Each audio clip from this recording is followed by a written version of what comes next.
Political thinker, राजनीतिक शास्त्र के मूल सिद्धांत पीजीटी पेपर के लिए ये आज लोग हम कथन देखेंगे थिंकर्स के। चैप्टर का नाम है स्वतंत्रता। स्वतंत्रता के ऑब्जेक्टिव क्वेश्चन को देखेंगे, ठीक है।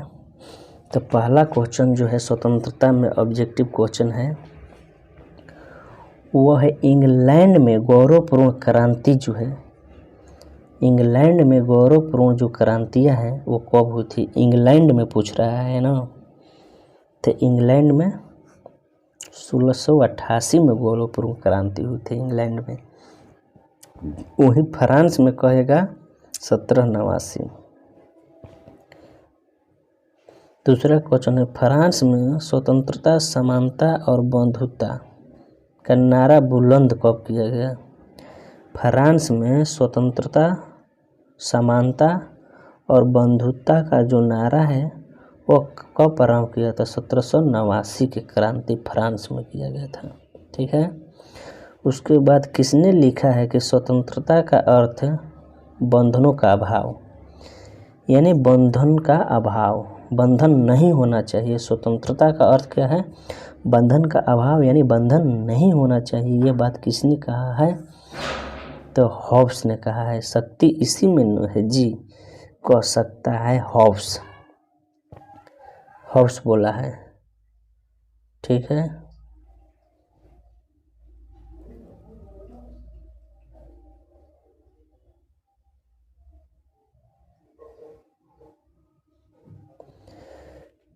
किसने कहा मनुष्य स्वतंत्र रूप से जन्म लेता है लेकिन सभी जगह बंधनों में रहता है। यह बात किसने कहा है। मनुष्य स्वतंत्र सभी जगह जन्म लेता है लेकिन बंधनों में रहता है। ग्रीन ने कहा है, लास्की ने कहा है, पेंसर ने कहा है, रूसो ने कहा है। तो ये बात जो है रूसो ने कहा है, मनुष्य सभी स्वतंत्र जन्म लेता है लेकिन सभी जगह बंधनों में बंधा रहता है। अगला क्वेश्चन जो है नकारात्मक स्वतंत्रता का अर्थ क्या है। नकारात्मक स्वतंत्रता का अर्थ क्या है बताना है। ऑप्शन है बंधनों का अभाव, बंधनों से मुक्त और स्वच्छंदता, अराजकता। यानी नकारात्मक स्वतंत्रता का जो अर्थ है वो क्या है। अराजकता, अराजकता, अराजकता फैलाना है नकारात्मक स्वतंत्रता छोड़कर। नकारात्मक स्वतंत्रता यानी गलत धारणा है। बंधनों का अभाव ये स्वतंत्रात्मक पक्ष है। सकारात्मक पक्ष की बात करता है, बंधनों से मुक्त ये भी सकारात्मक का बात कर, ये भी सकारात्मक का बात करता है। अगला क्वेश्चन सकारात्मक स्वतंत्रता का अर्थ क्या है। सकारात्मक स्वतंत्रता बताना है इसका अर्थ। आत्मविकास और वास्तविक अवसर, स्वच्छंदता, भेदभाव की नीति, उपयुक्त सभी। इनमें से सकारात्मक स्वतंत्रता की जो बात है वह है आत्मविश्वास व वास्तविक अवसर। अगला क्वेश्चन जो है किसने कहा नागरिक स्वतंत्रता उन अधिकारों और विशेषाधिकारों को कहते हैं जिन्हें राज्य अपने नागरिकों के लिए उत्पन्न करता है और रक्षित करता है। नागरिक स्वतंत्रता की बात हम लोग कब करेंगे, जब राज्य कोई नागरिकों को उत्पन्न करता है, उसका रक्षित करता है, संरक्षित करता है, तब नागरिक स्वतंत्रता की बात होती है। नागरिक स्वतंत्रता के बात में अधिकारों के विशेषाधिकार जब राज्य उत्पन्न करता है तब उसको नागरिक स्वतंत्रता कहते हैं। यह बात किसने कही है, तो ये बात गिलक्राइस्ट ने कही है। नागरिक स्वतंत्रता के अधिकारों के बात राज्य की उत्पत्ति से उत्पन्न किए हुए कहता है गिलक्राइस्ट। उसके बाद में है धार्मिक स्वतंत्रता का अर्थ क्या है। अपने विश्वास के अनुसार कोई भी धर्म को स्वीकार करना ये धार्मिक स्वतंत्रता है, ये धार्मिक स्वतंत्रता है। सही बात है। धार्मिक मामलों में राज्य का हस्तक्षेप गलत बात, धार्मिक स्वतंत्रता नहीं हुआ। एक दूसरे के धर्म को हस्तक्षेप गलत बात। इसमें धार्मिक स्वतंत्रता की एक ही सही ऑप्शन है, वो है ऑप्शन क, अपने धर्म में विश्वास के अनुसार कोई भी धर्म मान सकते हैं। ठीक है। प्रोडाइसी ने कानून के शासन में सम्मिलित किया है। ये प्रोडाइसी महाराज हैं, कानून के शासन करने में किसको समर्थन दिया है? इनमें से समर्थन किया है कानून की सर्वोच्चता को, कानून की समक्षता और समानता को, सामान्य अधिकार, सामान्य कानून की उपज को। सभी प्रोडाइसी ने क्या किया है बताइए।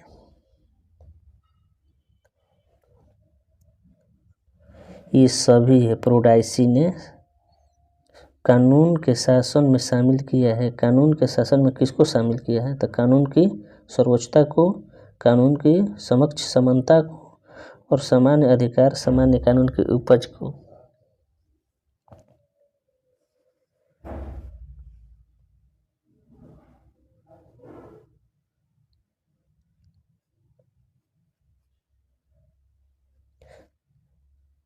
ये आंसर होगा धार्मिक मामलों में हस्तक्षेप। क और ख दोनों आंसर होगा इसका। धार्मिक स्वतंत्रता की बात में अपने विश्वास के अनुसार कोई भी धर्म स्वीकार कर लेना सही बात है। धार्मिक स्वतंत्रता में राज्य का हस्तक्षेप नहीं होना चाहिए। राज्य उसमें कोई हस्तक्षेप नहीं करेगा, बात ये कहता है। किसने कहा है कि नागरिकों की स्वतंत्रता की रक्षा के लिए शक्तियों का पृथक्करण आवश्यक है? शक्तियों के पृथक्करण की बात कौन कह दिया? नागरिक स्वतंत्रता में शक्तियों की पृथक्करण की बात कौन कह दिया है? तो वो मॉन्टेस्क्यू कह दिया है।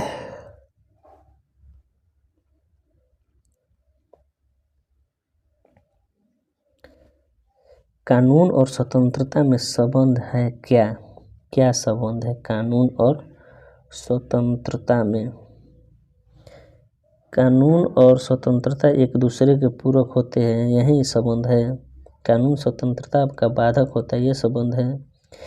कानून स्वतंत्रता एक दूसरे के विरोधी होते हैं, या सभी। कानून और स्वतंत्रता एक दूसरे में संबंधित कैसे हैं? तो कानून और स्वतंत्रता एक दूसरे के पूरक होते हैं। कानून और स्वतंत्रता एक दूसरे के पूरक होते हैं, आंसर होगा क। किसने कहा जहाँ कानून नहीं है वहाँ स्वतंत्रता नहीं? किसने कहा कि जहाँ कानून नहीं है वहाँ स्वतंत्रता नहीं है? तो ये लॉक बात करता होगा। 12 का आंसर होगा ख, जॉन लॉक। जहाँ कानून नहीं है वहाँ स्वतंत्रता नहीं है, ये कौन कहता है? John Locke. अगला क्वेश्चन, इंग्लैंड में किसके माध्यम से स्वतंत्रता का बीजारोपण किया गया? इंग्लैंड में किसके माध्यम से स्वतंत्रता का बीजारोपण किया गया? स्वतंत्रता का बीजारोपण इंग्लैंड में किया गया, किसके माध्यम से? अभिसमय के माध्यम से, कि लिखित आदेश के माध्यम से, कि मैग्ना कार्टा के माध्यम के रीति रिवाज से? बताना है 13 का आंसर। इंग्लैंड में किसके माध्यम से स्वतंत्रता का बीजारोपण? तो ये ऑप्शन है मैग्ना कार्टा के माध्यम से स्वतंत्रता का बीजारोपण हुआ है। ठीक है। अगला क्वेश्चन, किस स्वतंत्रता के ऊपर किसी भी प्रकार का नियंत्रण नहीं है? वह कैसी स्वतंत्रता है जिसके ऊपर किसी भी प्रकार का नियंत्रण नहीं है? वह कैसी स्वतंत्रता है? प्राकृतिक स्वतंत्रता है, नागरिक स्वतंत्रता है, धार्मिक स्वतंत्रता है, वैधानिक स्वतंत्रता है? किसी भी प्रकार का नियंत्रण नहीं है, वह कैसी स्वतंत्रता है? तो वह स्वतंत्रता जो है वह प्राकृतिक स्वतंत्रता है। प्राकृतिक स्वतंत्रता की बात करता है। जब कोई भी नियंत्रण नहीं होता है तो वह प्राकृतिक स्वतंत्रता है। किस स्वतंत्रता के द्वारा हर व्यक्ति को रोजगार या श्रम के अनुसार पारिश्रमिक प्राप्त करने का अधिकार है? राजनीतिक स्वतंत्रता, आर्थिक स्वतंत्रता, धार्मिक स्वतंत्रता, नैतिक स्वतंत्रता। यानी कह रहा है हर व्यक्ति को रोजगार और श्रम के बाद उसके पारिश्रमिक प्राप्त यानी रुपया प्राप्त करना है। वो कौन सी स्वतंत्रता है? उसके अनुसार श्रम करके, रोजगार करके रुपया कमा सकता है। तो इनमें से कौन सा होगा? तो आर्थिक स्वतंत्रता की बात करता है, आर्थिक स्वतंत्रता की बात करता है। ठीक है,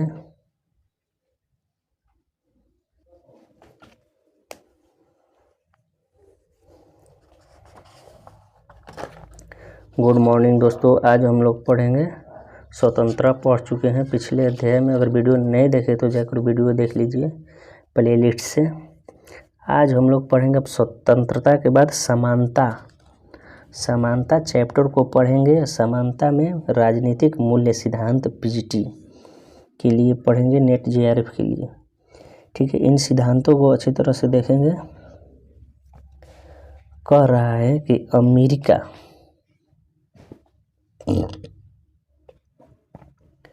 अमेरिकी स्वतंत्रता संग्राम के अवसर पर किस वर्ष घोषणा की गई कि हम लोग स्वयं सिद्ध मानते हैं कि सभी मानव समान पैदा होता है। अमेरिकी स्वतंत्रता संग्राम के अवसर पर किस वर्ष यह घोषणा की गई कि हम लोग इसको स्वयं सिद्ध मानते हैं, यानी सभी एक समान मनुष्य पैदा होते हैं, एक समान मनुष्य पैदा होते हैं। अमेरिकी स्वतंत्रता संग्राम में यह कब घोषणा की गई? तो ये घोषणा की गई कब? 1776 में यह घोषणा की गई, 1776 में। अगला क्वेश्चन जो है, समानता का अर्थ क्या होता है? समानता विशेषाधिकारों का अभाव होता है। समानता का अर्थ है सभी के लिए समुचित अवसर होता है, समान वेतन होता है, समान शिक्षा होता है। समानता की बात क्या है? समानता जो है ना, वह विशेषाधिकारों का अभाव है समानता। ठीक है, और सभी के लिए समुचित अवसर है समानता। ठीक है, आंसर हो जाएगा ख और क। समानता विशेषाधिकार का अभाव है, सभी के लिए समुचित अवसर है। अगला क्वेश्चन, किसने कहा जब तक मानव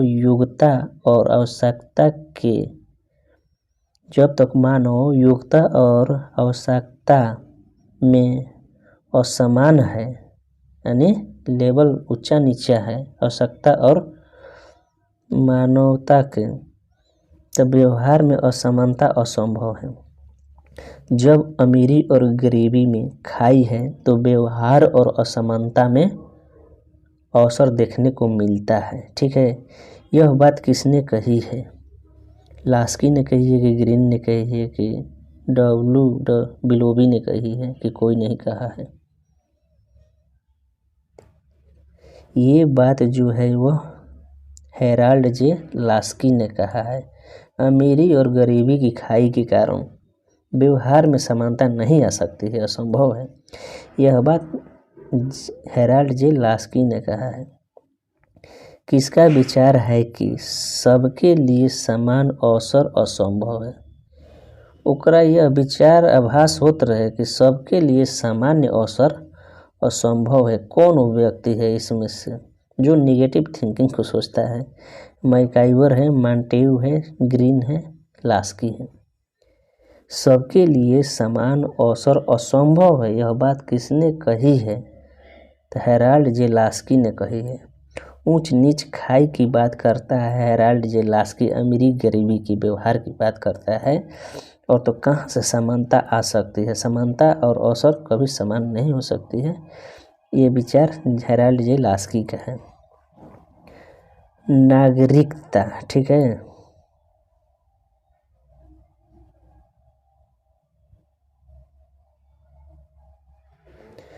नागरिकता जो है ना, नागरिकता समानता का अभिप्राय है। नागरिकता जो है वह समानता का अभिप्राय है। किस प्रकार से नागरिकता समानता का अभिप्राय है?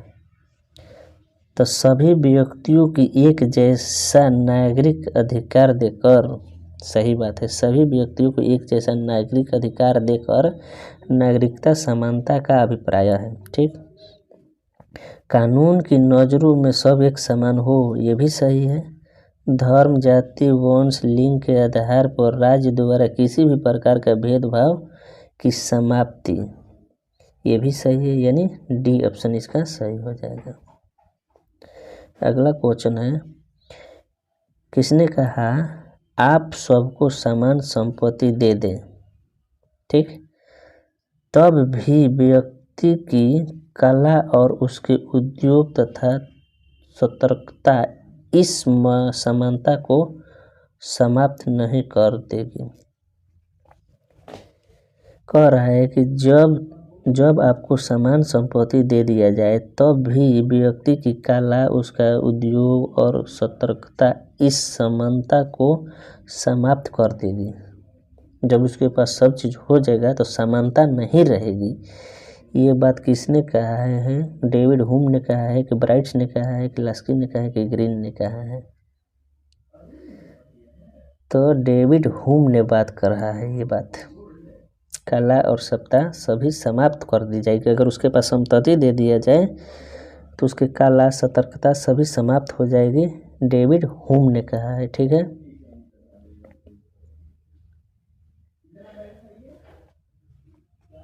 कानूनी समानता का पक्ष क्या है? इन चारों में से बताना है कानूनी समानता का जो पक्ष है कि कानून के समक्ष समानता ये होना चाहिए।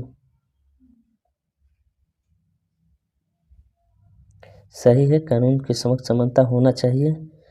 कानून के समान संरक्षण ये भी होना चाहिए। अधिकारों और जनता के लिए अलग अलग कानून की, अधिकारों और जनता के लिए अलग अलग कानून, अधिकारियों और जनता के लिए अलग अलग कानून ये भी होना चाहिए। कौन सा इनमें से कथन सही है बताना है। कानूनी समानता के पक्ष में क्या है? तो कानून के समक्ष समानता ये होना चाहिए, कानून का समान संरक्षण।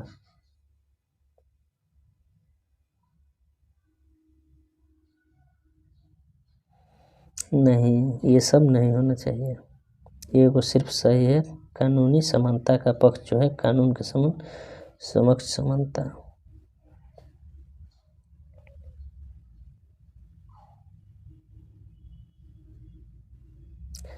समानता की राजनीतिक व्याख्या में शामिल है कौन?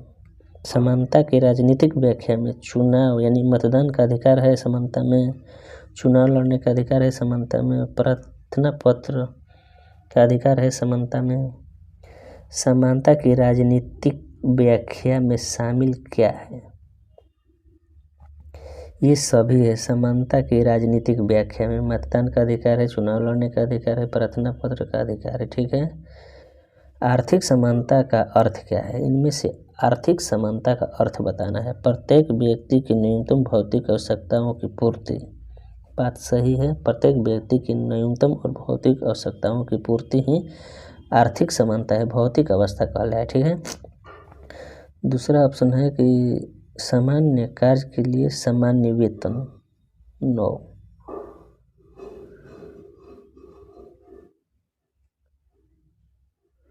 ये राजनीतिक व्याख्या में शामिल नहीं है, समानता में शामिल नहीं है। और तीसरा है प्रत्येक व्यक्ति को रोजगार और विश्राम के अवसर उपयुक्त। ये राजनीतिक समानता है, ठीक ना।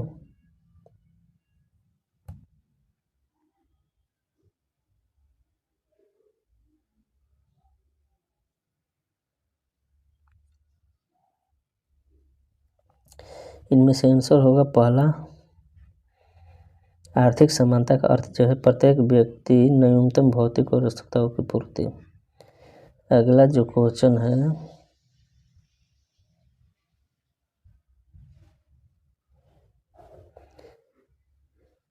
किसने लिखा है कि समानता की उत्कृष्ट अभिलाषा ने स्वतंत्रता की आशा को बेकार कर दिया? स्वतंत्रता की उत्कृष्ट अभिलाषा ने स्वतंत्रता की आशा को बेकार कर दिया। यह बात किसने लिखा है? लॉर्ड एक्टन ने लिखा है कि टॉकविले ने लिखा है कि लॉर्ड ब्राइट ने लिखा है कि सब समानता की उत्कृष्ट अभिलाषा ने स्वतंत्रता की आशा को समाप्त कर दिया। 10 के घर सभी बोल रहा है। लॉर्ड एक्टन भी कह रहा है ये बात सही है। टॉकबिली भी बोला है, सही है, और ब्राइट्स भी बोला है कि समानता की उत्कृष्ट अभिलाषा ने स्वतंत्रता की आशा को समाप्त कर दिया। 11 नंबर जो क्वेश्चन है वह है, किन विद्वानों ने स्वतंत्रता और समानता को एक दूसरे के पोषक माना है? किन विद्वानों ने स्वतंत्रता और समानता को एक दूसरे का पोषक माना है? तो वह है लास्की भी है, R.H. टोनी भी है, G.A. स्मिथ भी है, सभी हैं।